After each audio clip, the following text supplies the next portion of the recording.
As I mentioned earlier, instead of a sermon, I've invited 4 volunteers from the drop-in to come and speak just for a couple of minutes about why they volunteer for the drop-in. So I invite Alexander and Phil and Jim and David to come up onto the bima. They all represent different departments, if you like, of the drop-in. Alexander, very much on the edge of the clothes and handing out the bags and keeping the queue into the clothes in order. Phil and Jim, please come, who look after shoes.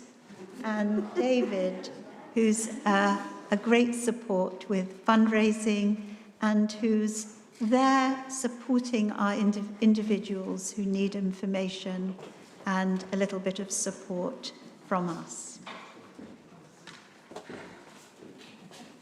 Alexander, over to you. First of all, I'd just like to say thank you for having me and what an honour it is and how welcome everyone's been having me in your community. I remember vividly when I became fully aware of the refugee crisis. It was the summer about 7 years ago, and as the Syrian civil war raged, I was on holiday. And I watched a news segment on the millions of people who had been displaced and were making their desperate journeys across thousands of miles to seek safety. I remember feeling a sense of profound sadness and powerlessness that there was so little I could do to help these people who were in such desperate need, but so far away. But then when I came back from my holiday, I saw my Auntie Esther had posted on Facebook that she needed help lifting boxes of clothes for asylum seekers. And 7 years later, here I am, and the rest, as they say, is history. My role at Drop-In, other than carrying boxes, is to manage the queue of the guests coming to receive our clothing donations. I like to think of myself as the smallest bouncer in North London, and often the queue can be as rowdy as any club as our guests jostle to be first in line. What we offer can seem very basic to those of us who have so much. A child receiving new shoes for the start of the school year, a parent getting some new pants for their child, or a shy teenager who Jim has persuaded would look rather fetching in a Paul Smith shirt. But when you see the faces of our happy guests, excited with bags full, you realise what it really means to them. I also know how much it means to them because part of my job is telling them to leave, and when I say time is up, it often falls on deaf ears.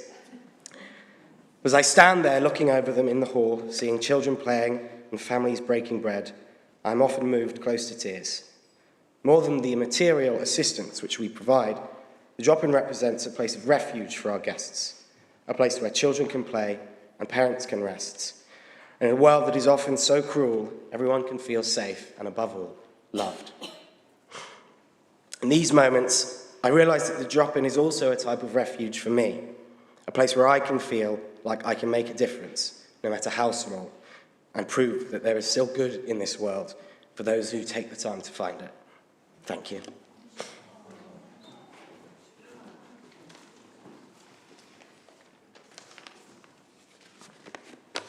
I've been volunteering at the drop-in for almost 9 years, but why do I do it? I volunteer to make a difference. I believe volunteering changes lives, communities and society. It offers a unique opportunity to make a positive impact while connecting with other like-minded individuals dedicated to change. By using my time in a meaningful way, trying to make a difference to someone's life, it's given me the chance to develop skills, build confidence, and make new friends. As an organisation led by Jewish values of social action to repair the world and our own refugee history, we know all too well about where far-right rhetoric leads and how important it is to present a strong, compassionate counter-narrative. The asylum seekers drop-in is guided by acts of loving kindness, in the spirit of fostering a community and supporting those in need. It values compassion, responsibility, solidarity and partnership, The paradox of volunteering is the more we give, the more we are given. Lifting others, we are ourselves lifted.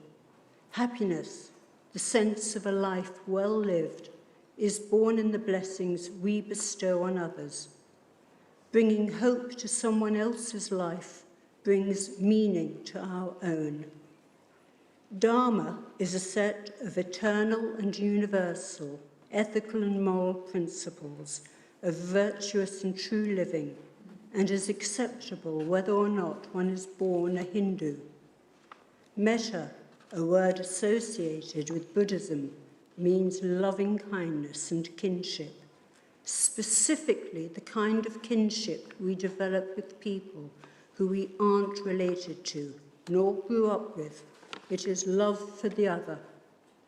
It's this philosophy that led to the development of dharmashalas in ancient India, where tired travellers could rest peacefully with access to food, clean clothes and shelter provided by the local townspeople, just like our drop-in days.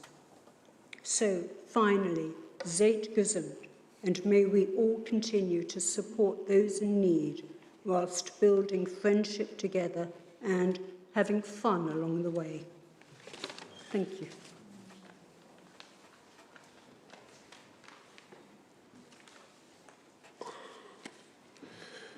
With so many millions of people displaced by war, famine and persecution, it is the many thousands of volunteers across our country who offer a welcome and kindness to those in need. Volunteers offer their assistance, their experience, and give hope to many who are seeking safety and stability for themselves and their children. In the face of those who infect our streets with their malicious sense of entitlement, it is volunteers who offer their hand of friendship to those seeking sanctuary and encourage their efforts to resettle and prosper within our community, to be our neighbours. I'm just one of the many volunteers at LJS, but we welcome more volunteers to join us in our organised chaos each month for a few hours. It makes a difference to both our lives and the lives of our guests. So this is a time when many of us are feeling especially anxious about the state of the world, and above all, powerless. We're constantly bombarded with images about all the horrors people are enduring in so many troubled places. I'm sure the pain and suffering in Israel and Gaza are especially felt here today. And now in Britain, there are unremitting warnings about all the dire economic consequences we face, and not much mention of any chink of light at the end of the tunnels. No one around to offer us a kind of Churchillian-type hope. And that's before extremist idiots spread lies about immigrants eating pets in small-town US communities. So we feel a bit of a loss, that we have little agency in terms of making any difference, that we can't do anything to change things, even a tiny bit for the better. So I feel it's been an enormous privilege to come to the drop-in centre, because there at least you feel slightly less powerless in the face of this overwhelming sense of unhappiness in the world.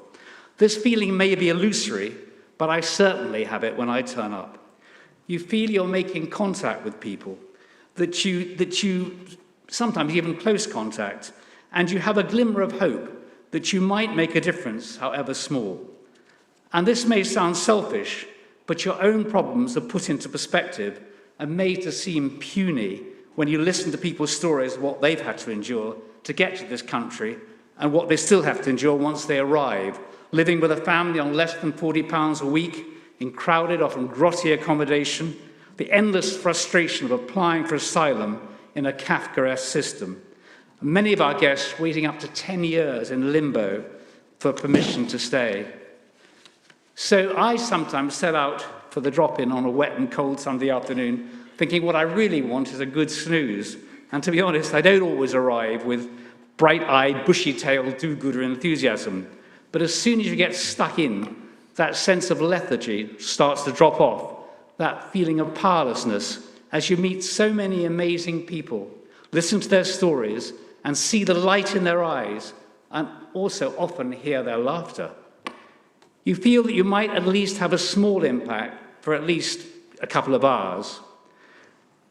So what I feel is a kind of humility and awe, learning how our guests get on with their lives and survive, and often thrive. And you leave here not thinking what you've given up to people in terms of your time, but much more what they've given you. It really is a gift we receive at the Drop-In Centre, encountering so many different amazing people from various cultures who teach you so much about what really matters, who hopefully can ignite in us all some kind of fire. So that's my experience, but one special memory, just after October the 7th, Rabbi Alex, I picture her with the children at her feet at the Drop-In Centre, many of them Muslim, in front of the Hanukkah candles, explaining the meaning of the festival. We talked so earnestly about interfaith exchange and outreach, but here at the LGS, and especially through this program, the theory is put into practice so vividly and with such conviction.